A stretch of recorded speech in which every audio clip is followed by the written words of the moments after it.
Drama का जन्म Europe के ग्रीस नाम के देश में हुआ। The drama took birth in Greece.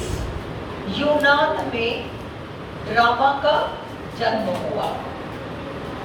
यूनान का जो कल्चर है, यूनान की जो संस्कृति है, वो बहुत कुछ भारतीय संस्कृति से मिलती जुलती हुई है। जैसे अपने यहाँ पितरों की पूजा करते हैं, अपन लोग श्राद्ध वगैरह करते हैं, है ना, करते हैं ना, तो हम पितरों की एक तरीके से उनको इम्पोर्टेंस देते हैं उस पक्ष में, श्राद्ध पक्ष में। ठीक वैसे ग्रीस में अपने पूर्वजों का सम्मान करने के लिए, क्या हो रहा है इसको, पूर्वजों का सम्मान करने के लिए ग्रीस में एक परंपरा चालू थी। क्या थी वो परंपरा? जितने भी ये यूनानी लोग थे, ये नाटक खेला करते थे। 3 दिनों का ड्रामा फेस्टिवल चलता था। अपन लोग यहाँ 15 दिन का श्राद्ध चलता है ना, वहां पर 3 दिनों का ड्रामा फेस्टिवल चलता था। और 3 दिनों में कंपल्सरी था कि वो एथेंस नामक शहर, जहां पर ये परंपरा शुरू हुई, और एथेंस जो है राजधानी है यूनान की, है ना, ग्रीस की, उस बड़े शहर में उस जमाने में इनके स्टेडियम हुआ करते थे जहां 50-50 हजार लोग बैठ सकते हैं। पूरा एथेंस, पूरी जो पॉपुलेशन है वो वहां जाके बैठा करती थी। और एक दिन में 3 ट्रेजेडीज खेली जाती थी और एक कॉमेडी खेली जाती थी। प्रत्येक दिन 4 ड्रामे चलेंगे। 4 के समूह को टेट्रोलॉजी कहते हैं। टेट्रोलॉजी, 4 का समूह। 3 के समूह को ट्रिलॉजी कहते हैं। TRILOGY, 3 का समूह, 3 रचनाओं का समूह। Trilogy, TRILOGY। ट्राइलॉजी ना कहकर ट्रिलॉजी कहते हैं। और 4 के समूह को टेट्रोलॉजी। तो होता क्या था? इन नाटकों के माध्यम से यूनान की जनता, एथेंस की जनता अपने पूर्वजों का मान करती थी, उनकी पूजा करती थी। पहले तो ये सारे पितृ पूजा होते थे, फिर वो नाटक खेलेंगे। और नाटक किस बारे में होंगे?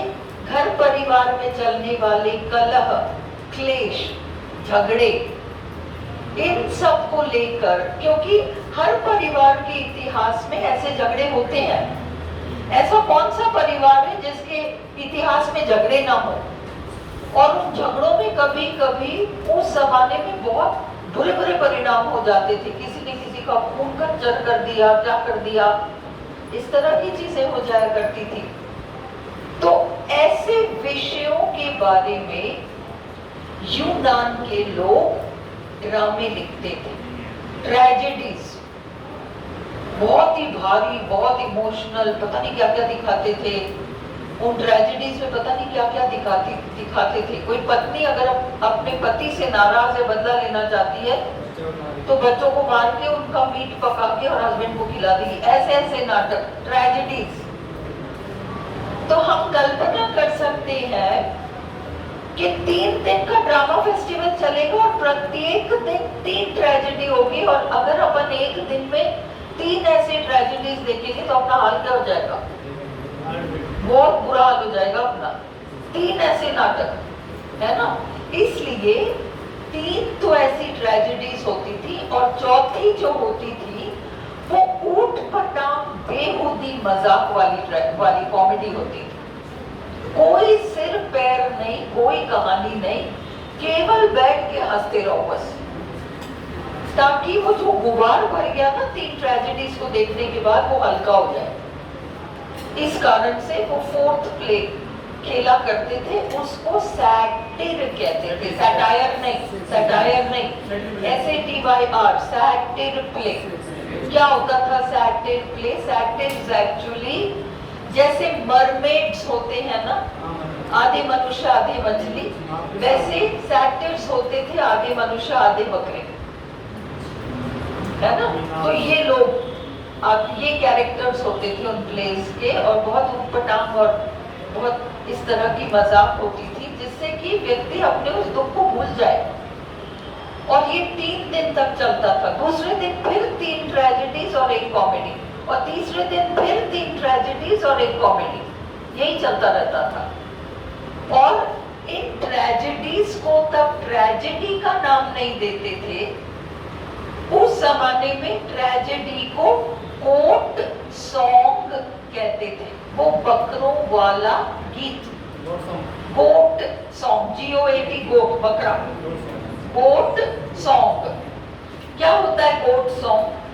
क्यों बोलते थे गोट सॉन्ग? क्योंकि ये तो ड्रामा फेस्टिवल है और इनाम मिलेगा। प्रत्येक दिन 3 ट्रेजेडी खेले गए, किसी एक को इनाम मिलेगा, और इनाम में जितने लोगों ने उस ड्रामे में भाग लिया, सपोज 6-7 लोगों ने भाग लिया, और उसमें एक इंसान भी कुछ जानवर वानवर बन के आया, जानवरों के कपड़े पहन के आ गया, खाल वाल पहन के आ गया, वो जानवर का रोल कर रहा है, सबको प्राइज मिलेगा। और प्राइज में सबको क्या मिलेगा? बकरा मिलेगा। और इसलिए इस नाटक का नाम पड़ गया गोट सॉन्ग, बकरों वाला गीत। समय के साथ ये प्राइजेस का स्टैंडर्ड सुधर गया। कभी चांदी के प्याले दे दिया करते थे, कभी कोई चांदी का कप दे दिया करते थे सबको, है ना। तो प्राइजेस का स्टैंडर्ड बढ़ गया, तब से वो गोट सॉन्ग वाली बात खत्म हो गई। Is this clear? ये क्लियर है? अब इन नाटकों में क्योंकि परिवार के कलह और क्लेश, समाज में होने वाली जितनी भी घटनाएं हैं, कई बार क्या होता है समाज में ऐसा कुछ हो जाता है, हम अखबारों में पढ़ते हैं, हम टीवी पे देखते हैं, अब ये सब हमें खबर लगती है कि इतना क्रूर काम हुआ, इतना गलत काम हो गया, इसको तो फांसी भी दे दो तो बहुत छोटी सजा है, इसके तो 1000 टुकड़े करके और इसका कुछ कर दो। इतनी बुरी बुरी चीजें होती है ना, हम सुनते हैं ना। तो ऐसी घटनाएं तब भी हुआ करती होंगी। तो इसलिए मनुष्य के बस की बात नहीं है कि उसका सलटारा करें। तो इसलिए क्या होता था, किसी देवी देवता को उतर कर आना पड़ेगा, और वो देवी देवता ही बताए कि अब इसका क्या होना चाहिए, इसने ऐसा किया तो इसके साथ क्या होना चाहिए। क्लियर? तो एक मशीन जैसा कुछ स्टेज पर उतारते थे, उसमें कोई मनुष्य देवता बनकर आ जाएगा और फिर वो समाधान बताएगा कि भाई तुमने ऐसा किया तो तुम्हें ये सजा या जो भी। Is this clear to you? ये ट्रेजेडी इस तरह की हुआ करती थी। ट्रेजेडी के साथ साथ सैटिर प्ले ने जन्म लिया है। ये ड्रामा है ग्रीस में शुरुआत में। ट्रेजेडी के जनक ईस्किलस नाम के नाटककार थे। ट्रेजेडी के जनक, द फादर ऑफ ट्रेजेडी, आपके पास नोट्स में भी है, वीडियो में भी है। फादर ऑफ ट्रेजेडी ईस्किलस है। ईस्किलस नाम के नाटककार। उस जमाने में 3 महान ट्रेजेडी राइटर्स हैं, उनमें से 2 के नाम आपने BA फर्स्ट ईयर और BA थर्ड ईयर में सुन रखा है, इसलिए आप कह नहीं पाओगे कि हमको तो पता ही नहीं था, हमारी कोर्स से बाहर आ गया। BA फर्स्ट ईयर में एक पोएम चलती है, When the assault was intended to the city by John Milton। John Milton का एक सोनेट चलता है, When the assault was intended to the city। उस सोनेट में आखिरी वाले 3 लाइंस में एक नाम आता है यूरिपिडीज। यूरिपिडीज का नाम नहीं आता है, पर यूरिपिडीज की लिखी हुई रचना इलेक्ट्रा का नाम आता है।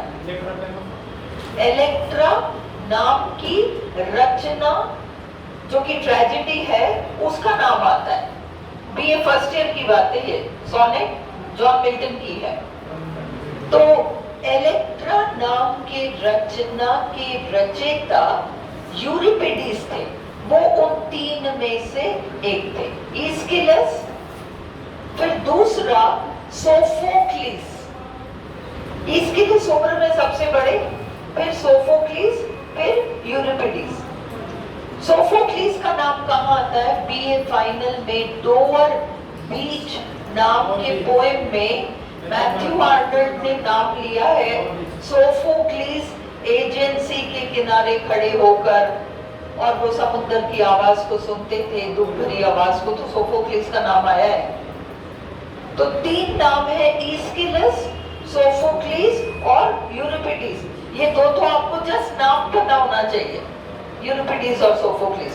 और ईस्किलस का नाम आपको पता होना चाहिए कि ये तो ट्रेजेडी के जनक है, फादर ऑफ ट्रेजेडी है।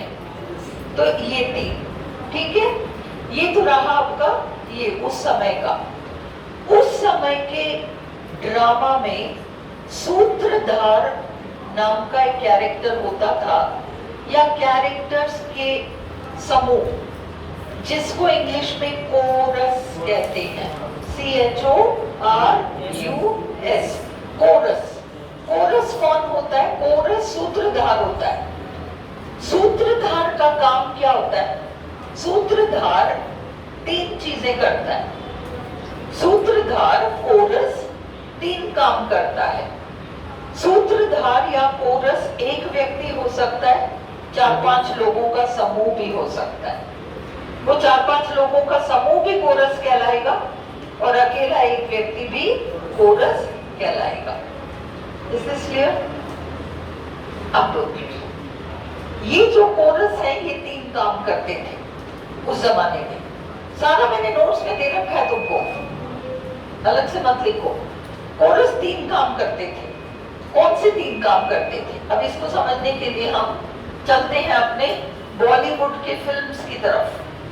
ओके, अब अपन बॉलीवुड का एक फिल्म देखते हैं जिसमें कि हीरो दिल्ली रहता है और अगले सीन में हमको पता चलता है कि वो बॉम्बे आता है। अब वो कैसे दिखाएंगे कि हीरो दिल्ली से बॉम्बे आ गया? हमें दिखाएंगे एक ट्रेन आ रही है, एक रेलवे प्लेटफॉर्म है, बड़ा सा लिखा हुआ है बॉम्बे। ट्रेन रुकती है, हीरो ट्रेन से उतरता है, हम समझ गए दिल्ली से बॉम्बे आ गया, है ना। अब इसको स्टेज पे कैसे दिखाएंगे? क्या स्टेज पे दिखाना संभव है कि ट्रेन आ रही है और ट्रेन रुकी और प्लेटफॉर्म पे आके रुकी और प्लेटफॉर्म पे बॉम्बे लिखा? ये सब पॉसिबल है क्या? नहीं पॉसिबल है। इसलिए ये काम सूत्रधार को करना पड़ेगा, कोरस को करना पड़ेगा, और कोरस को स्टेज पर आकर जनता को बताना पड़ेगा, दर्शकों को बताना पड़ेगा कि हमारा हीरो जो है दिल्ली से बॉम्बे आ गया। जो चीज हमने फिल्म में एक सीन में देखी वो टेक्नोलॉजी है, पर स्टेज पे ये दिखाना संभव नहीं है, इसलिए सूत्रधार का काम है। First role. सेकंड रोल, हमारा हीरो ऑफिस में बैठा है, घड़ी दिखा रही है सुबह 10 बज रहे हैं, हमें वो घड़ी दिखाते हैं 10 बज रहे हैं उस घड़ी में।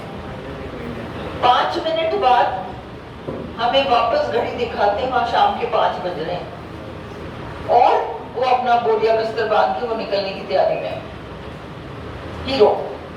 तो उन्होंने 10 बजे से 5 बजे तक का 7 घंटे का जो गैप है, उसको केवल एक घड़ी दिखा के पहले 10 बजा रहा था और अब 5 बजा रहा है, तो आपको समझ में आ गया ये तो फिल्म में पॉसिबल है।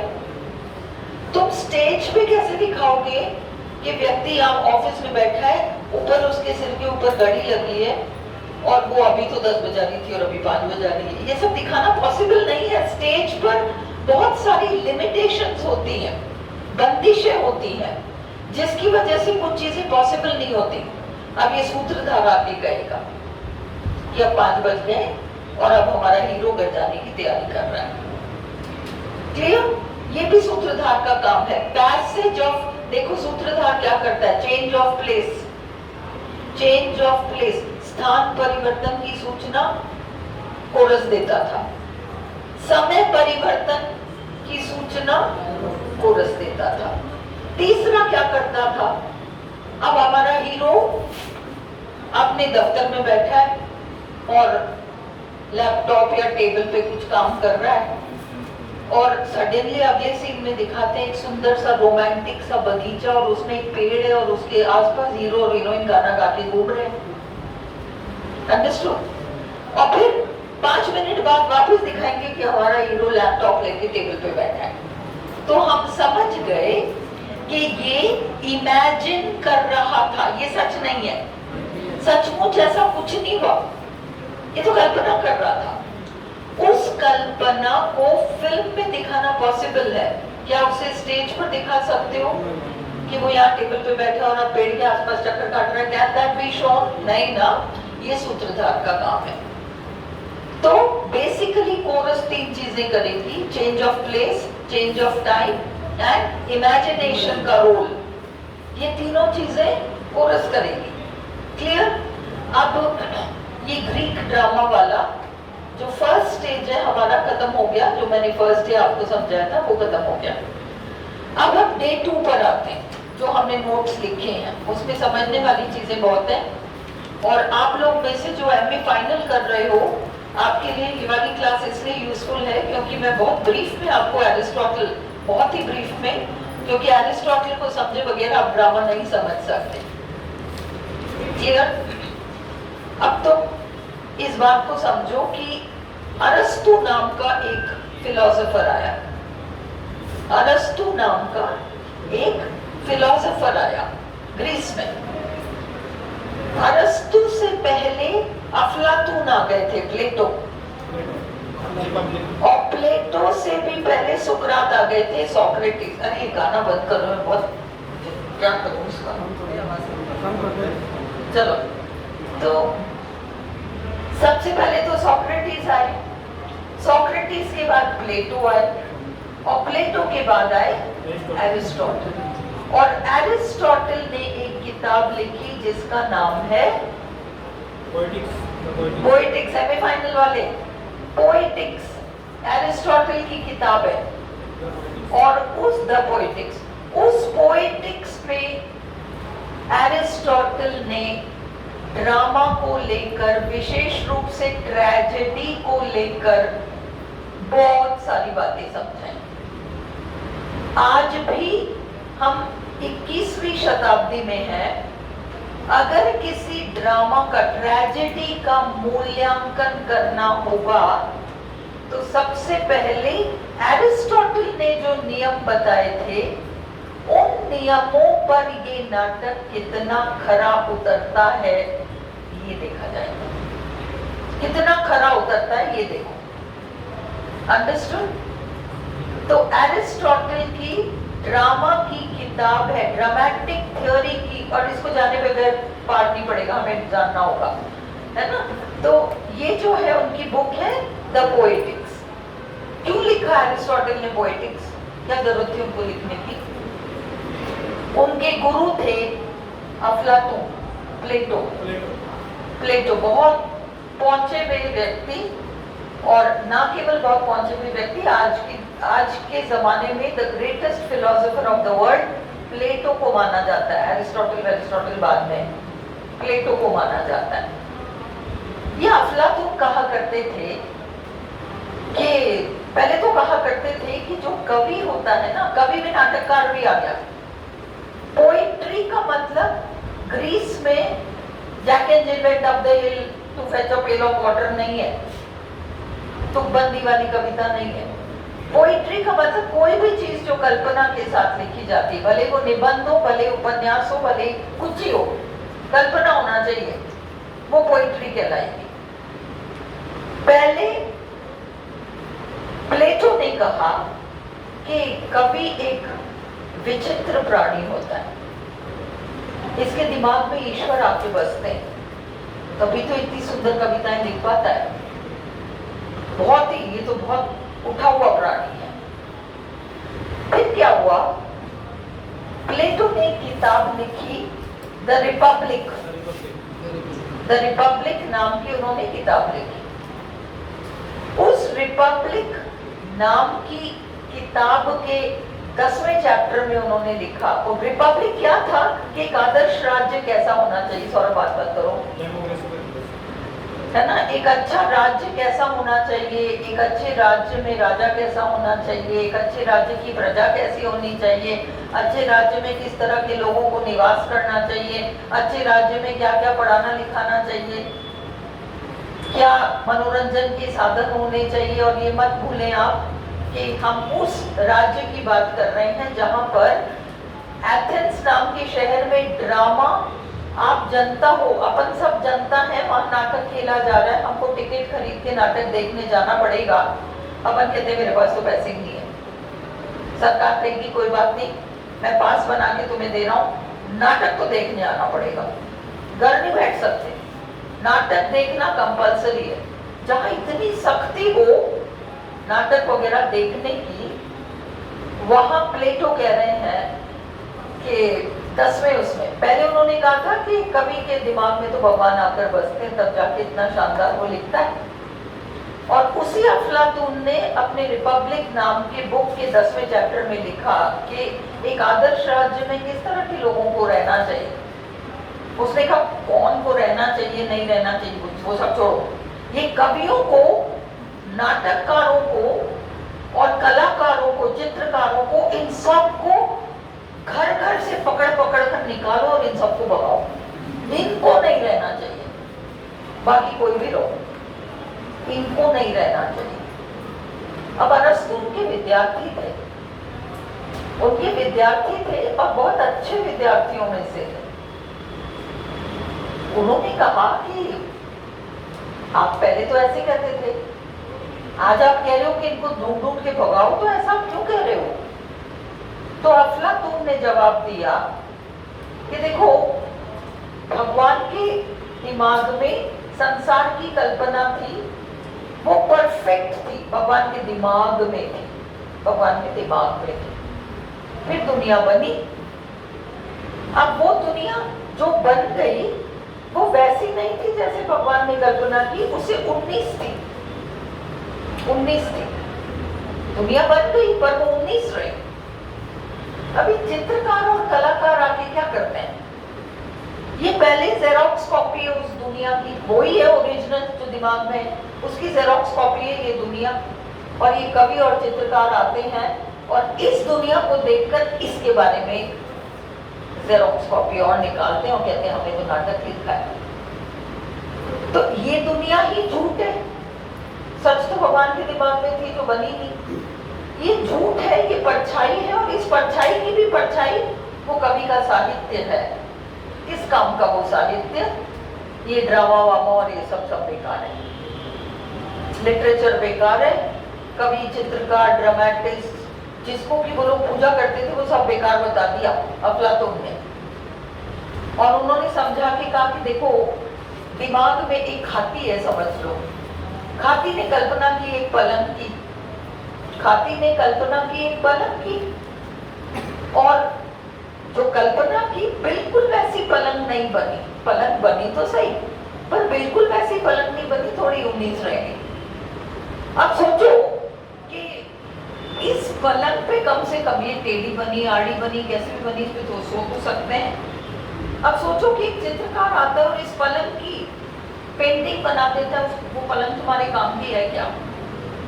वो पलंग तो बेजान है, किसी काम की नहीं है। और इसलिए आर्ट, लिटरेचर, ये दुनिया है, ये वैसे ही परछाई है।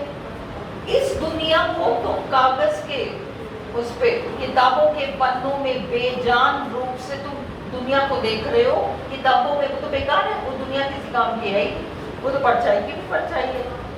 इसलिए पूरा लिटरेचर जीरो, खत्म। और ग्रीस की सबसे बड़ी उनकी जो लेगेसी रही है, मतलब विरासत में अगर ग्रीस के पास कुछ ऐसा था जो दुनिया की सारी सभ्यताओं को दे सके, तो उसका साहित्य था।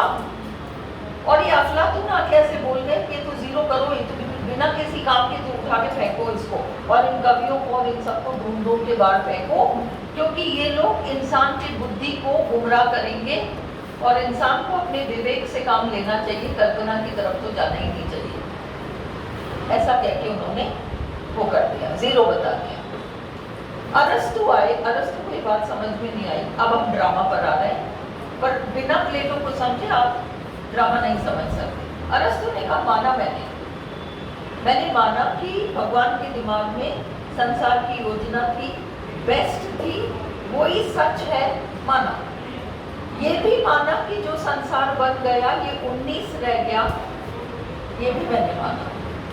पर मैं ये क्यों मानूं कि जो साहित्यकार हैं वो इस दुनिया की नकल करके और इससे भी बदतर दुनिया बनाते हैं, ये मैं क्यों मानूं? बल्कि साहित्यकार तो बहुत उपयोगी व्यक्ति है। हमको नहीं पता भगवान के दिमाग में क्या आदर्श था। अपन हिंदी फिल्में देखते हैं और अपन रियल लाइफ में बहुओं को देखते हैं। वो सास 4 बार कुछ कहती है, 5वीं बार वो बोरिया बिस्तर बांध के कहती है अब मैं चल रही हूँ, मैं जा रही हूँ, तुम अपना करते रहो, मैं जा रही हूँ, है ना? This is real world. Aristotle का कहना, अब देखो फिल्में देखते हैं, वो झेलती रहती है, बिल्कुल परफेक्ट, जवाब भी नहीं देती, कुछ भी नहीं करती, तो वो वैसी आदर्श है शायद जैसे भगवान ने कल्पना की थी। तो साहित्यकार अपने साहित्य में यथार्थ को नहीं दर्शाता, यथार्थ को लेकर इसमें क्या कमियां हैं और इसको मैं आदर्श बना के कैसे प्रस्तुत करूं, वो दिखाता है। रियल लाइफ में हमारे को देखने को मिलता है कि घर घर में, जॉइंट फैमिलीज में, भाई भतीजों में झगड़े चल रहे हैं प्रॉपर्टी को लेकर। फिल्मों, टीवी सीरियल्स में क्या देखते हैं? एक थाली में खाना खा रहे हैं सारे बैठ, वो आदर्श है। आर्ट में हमें आदर्श दिखाया जाता है और एरिस्टोटल का कहना था कि ड्रामा की वैल्यू ये है कि वो हमें उस आदर्श के करीब ले जाता है और इस यथार्थ की कमियों को सुधार कर हमारे सामने प्रस्तुत करता है। इसलिए एरिस्टोटल ने एक तरीके से ड्रामा को वापस से उसकी वो पोजीशन दे दी जो हमेशा से ग्रीस में उसकी हुआ करती थी, नहीं तो खत्म ही हो जाती, ड्रामा ही गायब हो जाता अगर एरिस्टोटल ने ये काम नहीं किया होता। तो अब हम चलते हैं ड्रामा क्या है। एरिस्टोटल कहते हैं ट्रेजेडी।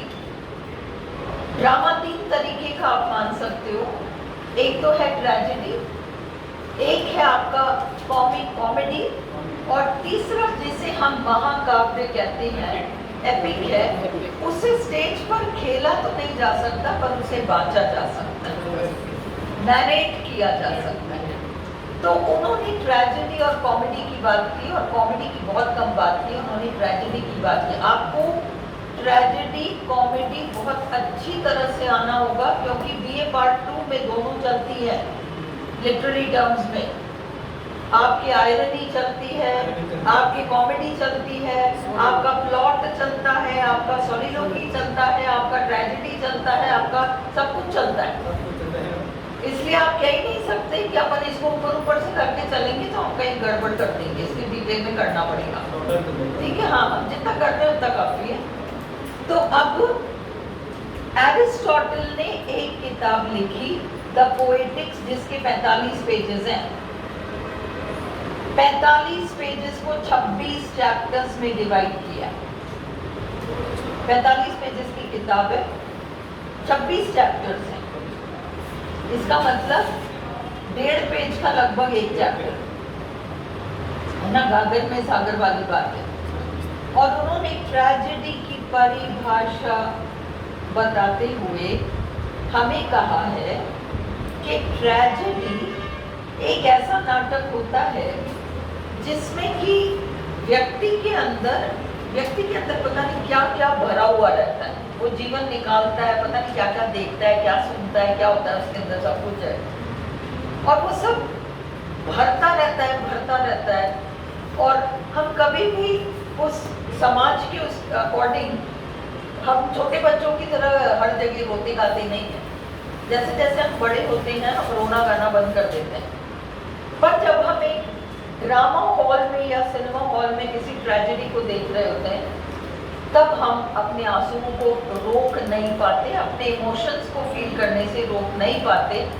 अरस्तु का मानना था कि अगर ड्रामा ना होता तो हर इंसान बीमार पड़ के मर जाता, क्योंकि हम उस सिनेमा हॉल में या ड्रामा में हम बैठकर और उस फीलिंग्स जो हमारे अंदर दबी हुई है उसको हम बाहर निकलने देते हैं, इसलिए हम स्वस्थ रहते हैं। नहीं तो शायद हमारा स्वस्थ रहना भी मुश्किल हो जाता है। एरिस्टोटल ने ट्रेजेडी के 6 एलिमेंट्स बताए हैं, 6 एलिमेंट्स बताए हैं। बोर हो रहे हो तो फिर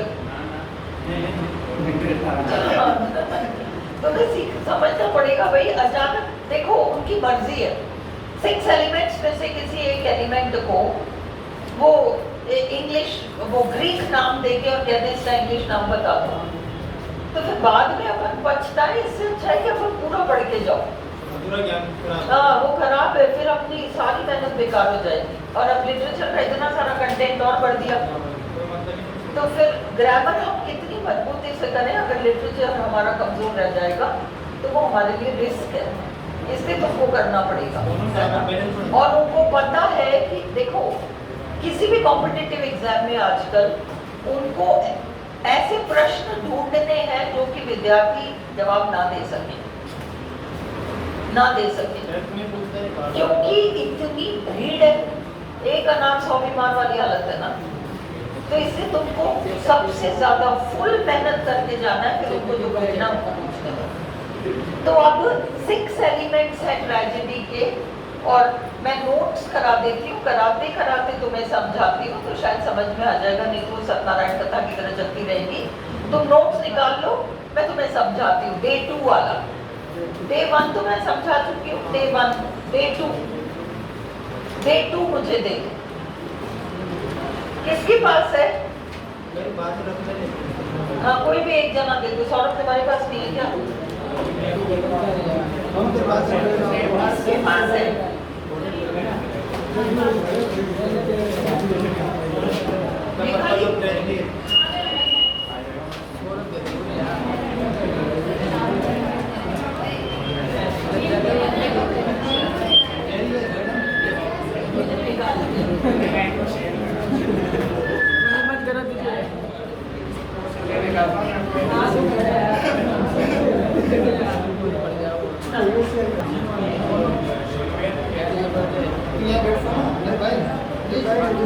लो, डे 1 एंड डे 2 दोनों के पॉइंट्स देख लो।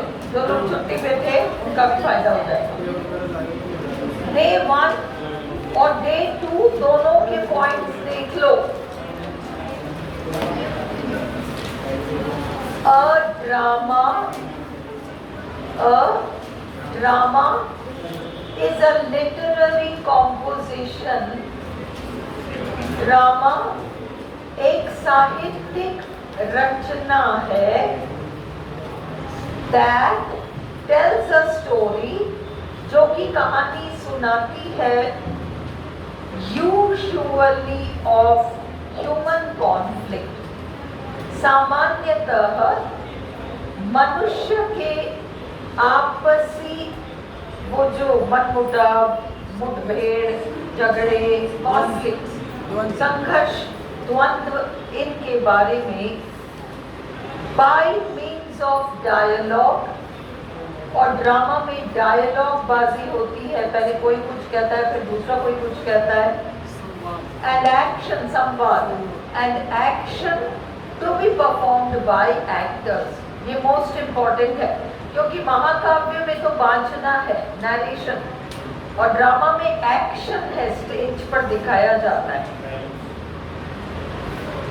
Western drama originated in classical Greece।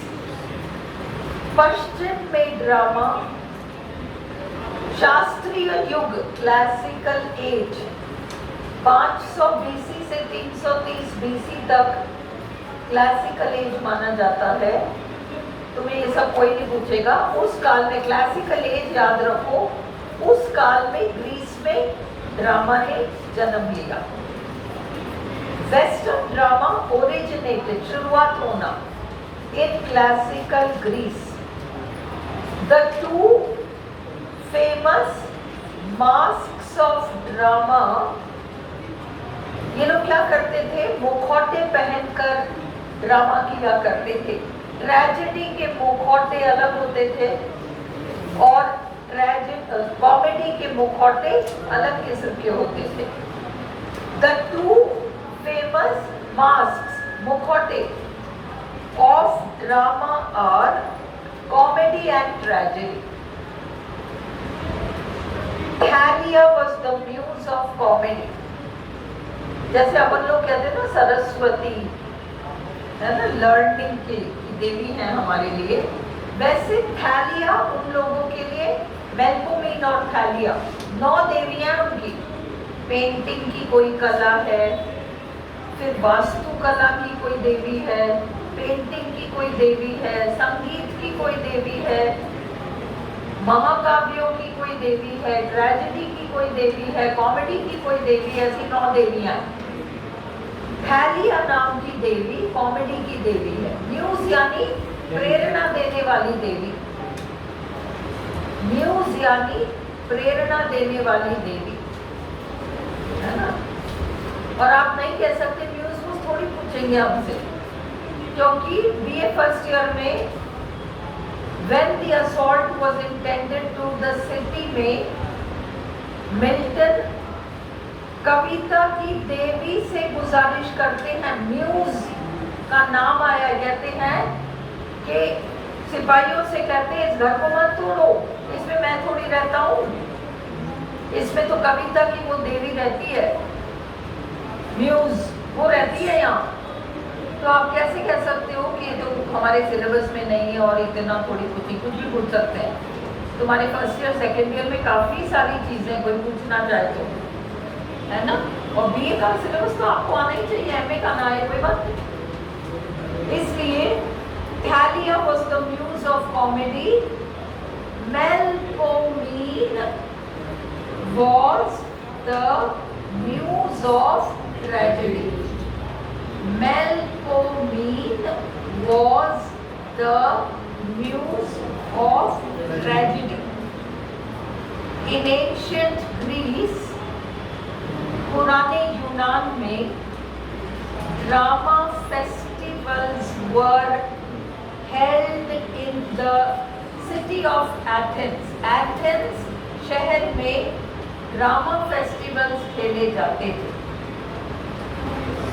These drama festivals, ये जो ड्रामा फेस्टिवल्स थे, were held, ये खेले जाते थे in honor of the god Dionysus. Dionysus नाम के शराब के जो देवता थे, उनके सम्मान में ड्रामा फेस्टिवल्स खेले जाते थे। The god of wine. The city state of Athens. Athens का जो ये शहर है, रियासत है, सिटी स्टेट मतलब रियासत, राजधानी थी। Produced 3 genres of drama. Athens में 3 श्रेणियां उत्पन्न हुई ड्रामा के नाम पर, ट्रेजेडी, कॉमेडी और सैटिर, ऊटपटांग बेहुदा मजाक वाले नाटक। The Greek drama had a chorus, ये तो समझ में आ गया ना। ग्रीक ड्रामा में कोरस हुआ करता था, सूत्रधार या नैरेटर, 1 or more एक्टर्स, एक या एक से अधिक actor, who wore a mask, जो कि मुखौटा पहना करता था, formed the chorus, वह कोरस का निर्माण करता था, he was the chorus. They sang and chanted verses, वे गाया करते थे। Chanted verses, chanted verses मतलब कुछ कविताओं का उच्चारण किया करते थे। While performing dance-like movements, नाचने गाने वाले एक्शंस किया करते थे एट रिलीजियस फेस्टिवल्स। ये ड्रामा फेस्टिवल्स कहाँ खेले जाते थे? धार्मिक मौकों पर। द कोरस कमेंटेड, कोरस टिप्पणी किया करता था on the dramatic action, drama के एक्शन पर, एंड एक्सप्रेस्ड और प्रकट किया करता था ट्रेडिशनल, परंपरावादी, moral, social and religious attitudes. कुछ नैतिक, सामाजिक और धार्मिक